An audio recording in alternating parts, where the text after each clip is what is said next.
I didn't think this day would come. I didn't think I was gonna do this. I didn't think I was gonna say this. I did not think I was gonna say this, but as most of you know, I've cornered a little bit of a space on the internet, a little corner of the internet for myself as a Fuji photographer. I guess you could say we've made some content around using Fujifilm products. Well, I think I found something that has convinced me to sell a good portion of my gear and switch over.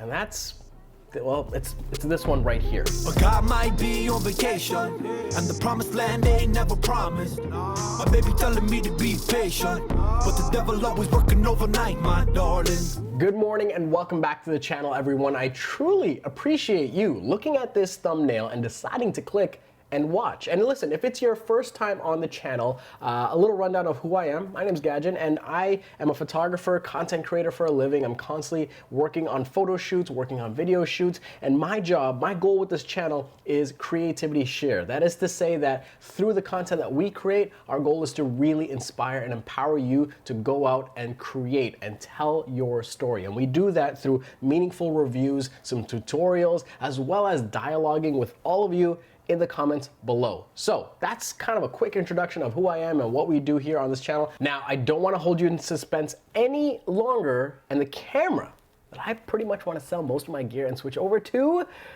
it's this one right here, the Fujifilm GFX 100. Now, I was lucky enough to be in Tokyo during the release of this camera back in 2019. Fujifilm invited me over, and it was an incredible experience. And I talk about this experience in episode 3 of Roaming from Tokyo. So check that out. I'll leave a link in the description. And in that video, I talk about the experience of going there and reviewing a product like this. I've also shot a bit of a first impressions and deep dive for this video for Henry's Canada. So you can check out those videos as well. So this video is not a review in any way. It's really just gonna highlight the 3 reasons why, after all this time and all these years and all the productions shooting with APS-C X-mount cameras, that I'm finally ready to switch over to a GFX system.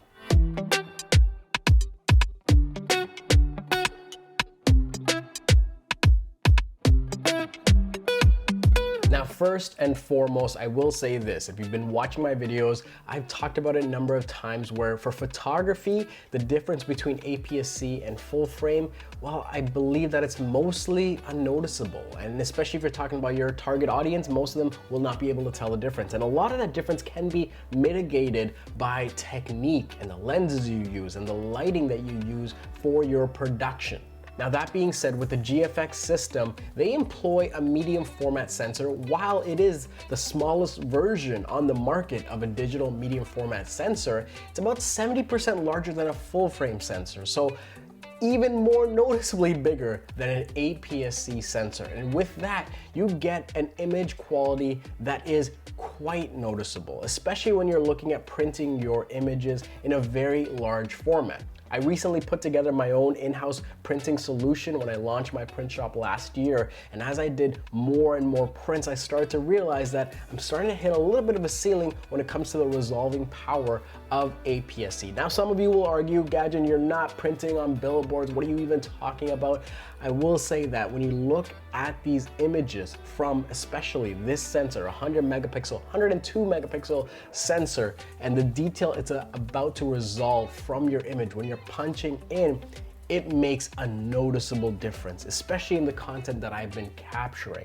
And it's something that, as I had more time with and start to play around with, and now that I have a bit of the resources to seriously look at, trading in and upgrading to a system like this, that has to be the #1 reason: image quality. The quality of this image, the micro contrast in these images, the depth that you're able to achieve, and considering that all the lenses for this system, the GF system, are modern lenses. These are all using the modern design strategy and principles that Fujifilm is employing. It's no secret that these images are fantastic.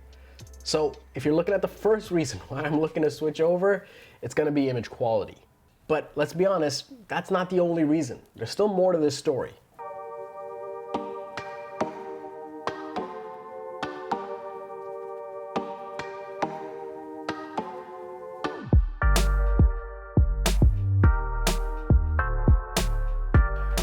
So let's get intimate here. I hope this is not signaling big comfy couch for anyone. That's a childhood reference for some of you watching. Let me just put the camera down very carefully here.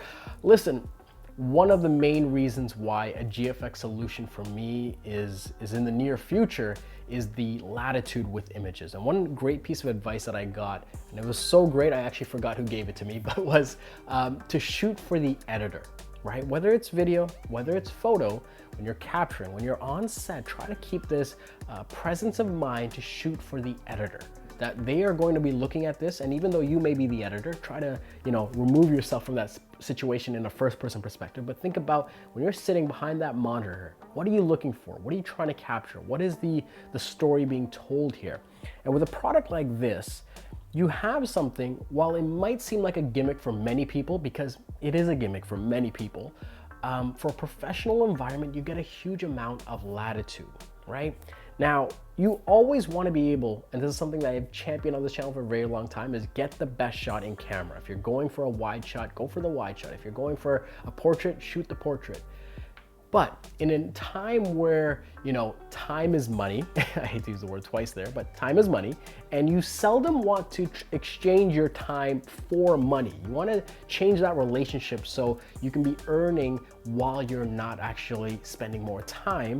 This has become a lot more attractive for me in that I can go and shoot, a beautiful wide shot, but it actually can be punched in for maybe even a medium-sized portrait for social, or maybe part of a ancillary campaign, or that, body shot or medium shot can be punched in for a unique portrait after the fact. And it might not show its value there and then, but months down the line may prove to be valuable.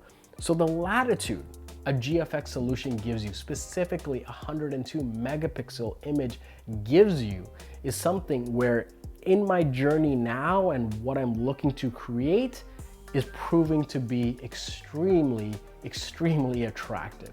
Where now that I'm looking to create content, not just for YouTube, not just for my clients, but also for social media, but also for, something that might be part of a campaign months or years later, or even, a recap video, right? Maybe it's a retouching video.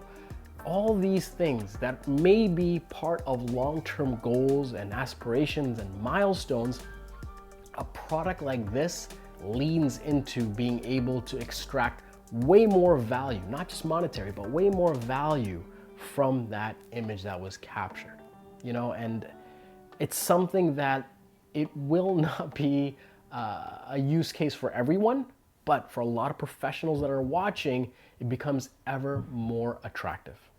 How many times did I use the word attractive? I think like 17 times. Yeah, I gotta stop that.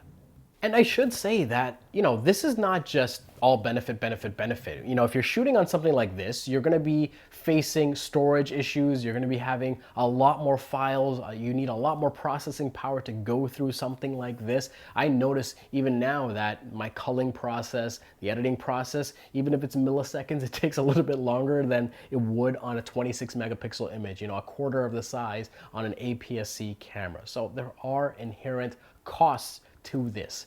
And so let me echo something that I've said before on this channel, it's all about those marginal gains, right? Are those marginal gains that you get from something like this worth the cost of entry? So the cost of paying for it, switching your solution, learning a new system and being fluent with a new system, the cost of storage, the cost of processing, the cost of time, are all those costs worth the result of having a 102 megapixel image? Not for every single production, but, and I'm going to talk about this more in the next segment, for certain environments, it is absolutely worth it. And I'm going to hopefully at least not change your mind, but give you more insights as to why.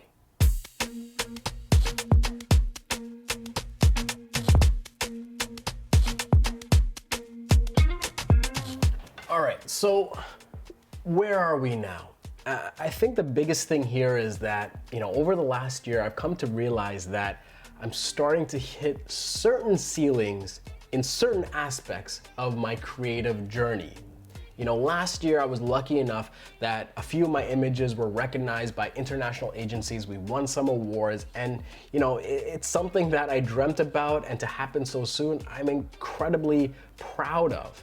And I can't help but look back at those, you know, award-winning images, and this is probably the chase talking in me, and someone that can't, you know, stop and smell the roses often enough. But I look at these images and I wonder, well, what if I had captured this with a system such as the GFX system? And you know, there is an argument against it, and it's also an argument that I've had internally as well. But I get to do a lot of unique shoots and productions, and I'm often in these once in a lifetime kind of moments. And in these moments where the size of the system doesn't matter, the size, weight, they don't matter at all. They're not really inhibitors. You know, there's maybe a different system that accommodates that, like the X100V, for example.